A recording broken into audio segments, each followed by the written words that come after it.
आज की कहानी है एक ऐसी खूबसूरत लड़की की जिसकी खूबसूरती से स्कूल का हर लड़का उसके दीवाने हो जाते हैं और उसके साथ करते हैं कुछ ऐसे ऐसे कांड जो हम देखेंगे आज की इस पूरी कहानी शुरू होती है रमोना नाम की एक खूबसूरत लड़की से जो अपने स्कूल में सबसे ज्यादा हॉटेस्ट और फेमस होती है, जिससे स्कूल का हर लड़का रमोना के साथ रिलेशन बनाने का सपना देखता था। और इन्हीं में से एंडी नाम का एक लड़का भी था जो एक दिन पार्टी में रमोना को प्रपोज करने का फैसला करता है, लेकिन वो रमोना से बात करने से घबरा रहा था।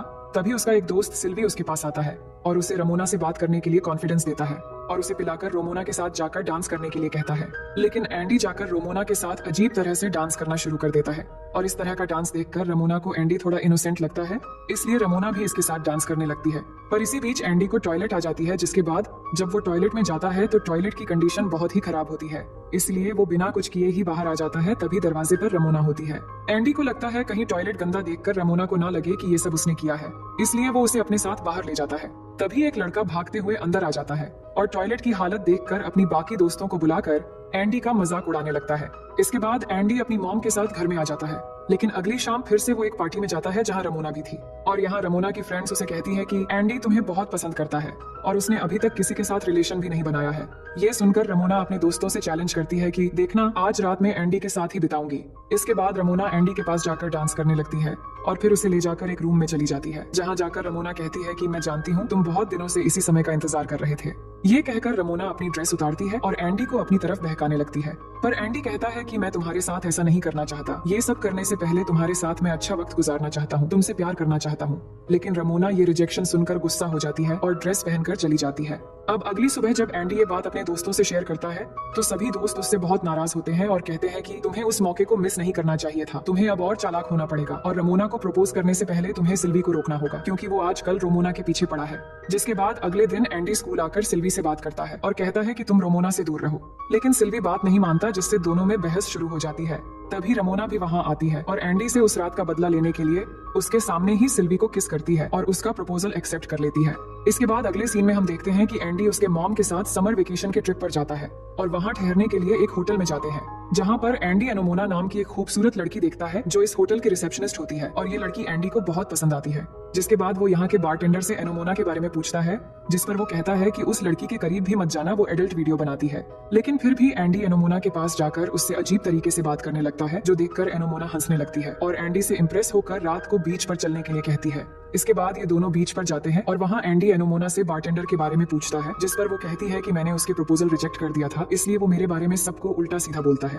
अब दोनों एक दूसरे से अपने बारे में पूछते हैं तो एनोमोना कहती है कि मेरा एक बॉयफ्रेंड है, लेकिन तुम मुझे इनोसेंट लगे इसलिए तुम्हारे साथ बस घूमने के लिए आ गई, पर मैं तुम्हें किस करूंगी, लेकिन उससे पहले तुम्हें मेरे लिए गाना गाने पड़ेगी। जिस पर एंडी गाना गाते हुए डांस भी करने लगता है और फिर दोनों किस करते हैं। अब किस करने के बाद होना क्या था, एनोमोना एंडी को अपने रूम में ले आती है और फिर रूम में एक तूफान आती है जो पूरी रात चलती है। फिर तूफान के बाद अगली सुबह एंडी की मॉम यहाँ से वापस जाने के लिए कहती है, तो जाने से पहले एंडी अपने मॉम को एनोमोना से मिलवाने के लिए रिसेप्शनिस्ट के पास लाता है, लेकिन यहाँ एनोमोना नहीं होती, इसलिए एंडी बाहर आकर उसे ढूंढने लगता है और यहाँ एनोमोना उसे मिल जाती है, जो बताती है कि तुम्हें किसी ने मेरे रूम से निकलते हुए देख लिया था, जो कि होटल की पॉलिसी के खिलाफ है, इसलिए मुझसे जॉब छीन ली गई है और अब मैं यहाँ नहीं रहूंगी।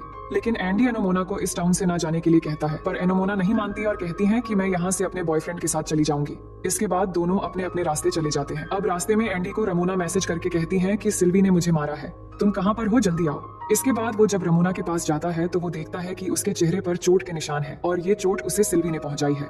अब यहाँ पर एंडी रमोना को अपनी गर्लफ्रेंड एनोमोना के बारे में बताता है, लेकिन रमोना को यकीन नहीं होता क्योंकि एंडी के पास एनोमोना का नंबर भी नहीं था, इसलिए रमोना इसका मजाक बनाती है। जिस पर गुस्सा होकर एंडी कहता है कि तुम एक बद दिमाग लड़की हो, मुझे तुम्हारी कोई जरूरत नहीं है। ये कहकर वो यहाँ से चला जाता है। अब अगले सीन में हम देखते हैं कि एंडी बहुत अपसेट दिख रहा था, तो ये देखकर एंडी की मॉम उसे एनोमोना से बात करने के लिए कहती है, पर एंडी के पास एनोमोना का नंबर नहीं होता, इसलिए वो उसे सोशल मीडिया पर ढूंढने की कोशिश करता है, पर वो नहीं मिलती। इसके बाद एंडी होटल से एनोमोना का नंबर निकलवाकर उससे बात करता है और कहता है कि मैं तुमसे मिलने तुम्हारी सिटी आ रहा हूँ, क्या तुम आओगी? तो वो भी राजी हो जाती है। जिसके बाद रात को दोनों एक क्लब में मिलते हैं और यहाँ डांस करने लगते हैं और इस दौरान दोनों एक दूसरे के बहुत करीब आ जाते हैं। जिसके बाद दोनों क्लब के वॉशरूम में चले जाते हैं और फिर से एक बार वहाँ पर जोरों से तूफान आता है, लेकिन इसी बीच क्लब का बाउंसर आकर दोनों को बाहर निकालकर एंडी को पकड़ लेता है और उसे मारता है। जिसके बाद एनोमोना एंडी का ध्यान रखती है और जब एंडी पूछता है कि तुम अपने बॉयफ्रेंड से हमारे बारे में कब बताओगी, तो एनोमोना कहती है कि मेरा बॉयफ्रेंड बहुत अमीर है और मैं इस बारे में उससे बात नहीं कर सकती क्योंकि मैं उसके साथ रहना चाहती हूँ। ये सुनकर एंडी का दिल टूट जाता है, जिसके बाद वो वहाँ से चला आता है। अब अगले दिन क्लास में जब एंडी अपने दोस्त के साथ बैठा होता है तो सब इन्हें ही देखने लगते हैं और चिढ़ाने लगते हैं। दरअसल जब एंडी ने रमोना को रिजेक्ट कर दिया था तो उसने ये अफवाह फैला दी थी कि एंडी एक गे है। ये बात सुनकर एंडी बहुत अपसेट होता है और सबको सच्चाई बताने की कोशिश करता है, पर कोई भी उसकी बात नहीं सुनता। इस बात से एंडी बहुत दुखी हो जाता है। तो स्कूल में एंडी की एक मोटी सी फ्रेंड थी जिसको सब कार्ला कहते थे और उसके साथ एंडी हर बात शेयर करता था। और जब वो गे वाली बात वो उसे बताता है तो बात करते करते दोनों एक दूसरे के बहुत करीब आ जाते हैं और इस बार तूफान नहीं भूकंप आती है। इसके बाद हम देखते हैं कि एंडी जंगल पर मोगली की तरह मोटे बगीरा की सवारी कर रहा है। अब अगले दिन हम सुबह का सीन देखते हैं जहां एंडी के पास उसका फ्रेंड आकर कहता है कि मुझे तुमसे अब दूरी बनाकर रहना होगा क्योंकि तुम्हारे साथ रहने की वजह से सभी लड़कियां मुझे भी गे समझ रहे हैं। ये सुनकर एंडी रमोना से बदला लेने का प्लान बनाता है और अपना लुक चेंज करके एकदम हैंडसम बन जाता है। जिसके बाद एंडी का ये लुक देखकर स्कूल की सभी लड़कियां उस पर फिदा होकर बेहोश होने लगते हैं और एंडी आकर रमोना को अपने पास बुलाता है और कहता है कि तुम अभी भी मुझे दुनिया की सबसे हसीन और खूबसूरत लड़की लगती हो। और रमोना भी एंडी की तारीफ करती है। जिसके बाद वो रमोना को बाद में मिलने के लिए कहता है, जिस पर रमोना भी राजी हो जाती है। फिर दोनों एक दूसरे को किस करते हैं और इस तरह स्कूल में दोनों की नजदीकियां बढ़ने लग जाती हैं। इसके बाद आगे हम देखते हैं कि एंडी अपनी फीमेल फ्रेंड कार्ला के पास आकर उसे समझाता है कि हमें उस भूकंप वाली बात को भूलकर एक दूसरे के साथ फ्रेंड्स बनकर रहना चाहिए। इसके बाद एंडी सिल्वी से अपना पुराना बदला लेने का सोचता है, इसलिए अपने दोस्त के साथ मिलकर कार्ला को सिल्वी के नाम से एक गिफ्ट के साथ एक लेटर भेजता है जिस पर लिखा था, कार्ला क्या तुम मेरी गर्लफ्रेंड बनोगी। जिसे देखकर कार्ला बहुत खुश हो जाती है और आज वैलेंटाइंस डे भी था, इसलिए खुश होकर कार्ला सिल्वी के पास जाती है और कहती है कि हाँ सिल्वी, आज से हम रिलेशन में हैं और मैं तुम्हारी गर्लफ्रेंड हूँ। ये सुनकर सिल्वी कहता है कि ये क्या बकवास कर रही हो तुम जैसे हिप्पो को कौन गधा अपनी गर्लफ्रेंड बनाएगा। ये सुनकर कार्ला गुस्सा हो जाती है और सिल्वी को पीटने लगती है और आखिर में एक मारकर उसे नीचे लिटा देती है। और ये सब देखकर सभी स्टूडेंट्स सिल्वी का मजाक उड़ाने लग जाते हैं और वहाँ पर एंडी रमोना को रात को डेट पर चलने के लिए कहता है। जिसके बाद हम रात का सीन देखते हैं कि रमोना बहुत अच्छे से तैयार होकर एंडी से मिलने आती है और फिर वो रमोना को लेकर एक लाइट हाउस पर ले जाता है और अपने दिल की बात उसे बताता है और कहता है कि मैं जब भी परेशान होता हूँ तो यहाँ आकर अकेला बैठ जाता हूँ और सुकून महसूस करता हूँ, लेकिन आज तुम मेरे साथ हो जो मेरी इस छोटी सी दुनिया की सबसे खूबसूरत लड़की हो और मैं तुमसे बेइंतहा प्यार करता हूँ। और ये बातें सुनकर रमोना बहुत खुश हो जाती है और कहती है, तुम जिस तरह मेरी परवाह करते हो और मुझे प्यार करते हो, ऐसा प्यार मुझे आज तक किसी ने नहीं किया। जिसके बाद दोनों किस करने लगते हैं और फिर एंडी रमोना से उसके घर चलने के लिए कहता है, जिस पर रमोना को थोड़ा बुरा लगता है क्योंकि उसे लग रहा था कि हर कोई बस उसके साथ फिजिकल होने का बहाना ढूंढता है, इसलिए एंडी भी उसे घर चलने के लिए कह रहा है। लेकिन एंडी कहता है, तुम जैसा सोच रही हो मैं उन जैसा नहीं हूँ और ये तुम्हें अच्छे से पता है। फिर दोनों घर आते हैं और एंडी उसे उकसाने लगता है जिससे रमोना खुद को कंट्रोल नहीं कर पाती और उसकी इच्छा जागने लगती है और वो फॉर्म में आ जाती है। लेकिन एंडी कहता है, मैंने कहा था कि मैं दूसरे लड़कों जैसा नहीं हूँ, मुझे ये सब नहीं करना है।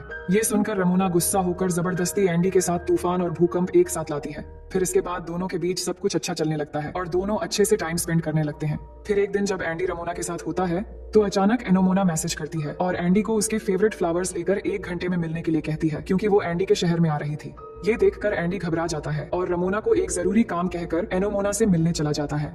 जिसके बाद दोनों मिलते ही एक दूसरे को किस करने लगते हैं और फिर एंडी एनोमोना को लेकर अपने घर आ जाता है और घर आने पर एनोमोना और एंडी के मॉम के बीच काफी अच्छी बॉन्डिंग हो जाती है। लेकिन इसी बीच एंडी को रमोना फोन करती है और उस पर गुस्सा करने लगती है क्योंकि एंडी उससे मिलने नहीं गया था और वो कहती है कि आज रात तुम मेरे लिए फ्लावर्स लेकर आओगे। लेकिन एंडी कहता है कि मुझे मेरे एक कजन के साथ बाहर जाना होगा तो मैं नहीं आ पाऊंगा, पर रमोना जिद करने लगती है कि तुम्हें आना ही पड़ेगा। तभी एनोमोना भी एंडी को ढूंढते हुए उसकी तरफ आ रही थी, इसलिए घबराकर फोन कट कर देता है। अब एंडी को समझ नहीं आ रहा था कि उसे रमोना के साथ रहना चाहिए या एनोमोना के साथ, इसलिए वो अपनी मॉम से इसके बारे में बात करता है। लेकिन मॉम से भी उसे कोई खास एडवाइस नहीं मिलती, इसलिए वो रमोना से ब्रेकअप करके एनोमोना के पास रहने का डिसाइड कर लेता है। और फिर रात को जब एनोमोना अपने कमरे में होती है तभी वहाँ पर एंडी आता है और एक बार फिर से कमरे में तूफान आता है। लेकिन आधी रात को रमोना एंडी को घर के बाहर बुलाती है और उससे मिलकर किस करने लगती है।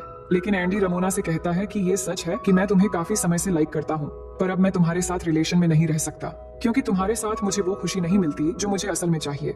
ये सुनकर रमोना एंडी को समझाने की कोशिश करती है, लेकिन एंडी नहीं मानता और रमोना को बाहर छोड़कर अपने घर में चला आता है। इसके बाद कहानी आगे बढ़ती है और कुछ साल बाद का सीन दिखाया जाता है जहाँ एंडी ने एक बुक लिखा होता है और अब वो बहुत अमीर और फेमस हो चुका है और एनोमोना के साथ रिलेशन भी बहुत अच्छा चल रहा है। लेकिन फिर एक दिन बहुत टाइम के बाद एक क्लब में एंडी और रमोना की मुलाकात होती है तो दोनों एक दूसरे का हालचाल पूछने लगते हैं। रमोना कहती है कि मेरी एंगेजमेंट हो गई है और मेरा बॉयफ्रेंड बहुत अमीर भी है। फिर दोनों में काफी देर बात होने के बाद रमोना के कार से दोनों जाने लगते हैं। अब कार में पहले तो रमोना अपने फियांसे की तारीफ करती है, लेकिन फिर कहती है कि मेरा अपना फियांसे के साथ रिलेशन अच्छा नहीं है, मुझे तुम्हारे जैसा प्यार करने वाला आज तक कोई नहीं मिला, मुझे तुम्हारे साथ रिलेशन में रहना चाहिए था। लेकिन एंडी एनोमोना को मैसेज करने में बिजी था और फिर रमोना की बातें सुनकर एंडी को उस पर बहुत तरस आता है। इसके बाद रमोना एंडी को उकसाने लगती है और फिर एक बार कार में तूफान आता है इसके बाद एंडी जब अपने घर आता है तो एनोमोना उसे घर पर नहीं मिलती। तभी रमोना की मैसेज आती है जहां वो कहती है कि तुमने क्या सोचा, मैं तुम्हें खुश रहने दूंगी? ऐसा कभी नहीं हो सकता। इसका मतलब उसने एनोमोना को सब बता दिया है। तभी एंडी को अपनी खुद की आवाज सुनाई देती है और वो सोचता है कि अगर वो रमोना के पास नहीं गया होता तो आज वो एनोमोना के साथ खुश होता। इसके बाद हम देखते हैं कि अचानक कहानी पास्ट में चली गई है, जहां पार्टी में एंडी रमोना से बात करने से घबरा रहा था और सिल्वी उसके पास उसे आकर कॉन्फिडेंस दे रहा था। लेकिन इस बार एंडी उसे एक जोर का पंच मार देता है। इसका मतलब एंडी फ्यूचर में अब सिर्फ एनोमोना के साथ ही रहेगा और इसी पंच के बाद ये कहानी यहीं पर दी एंड हो जाती है।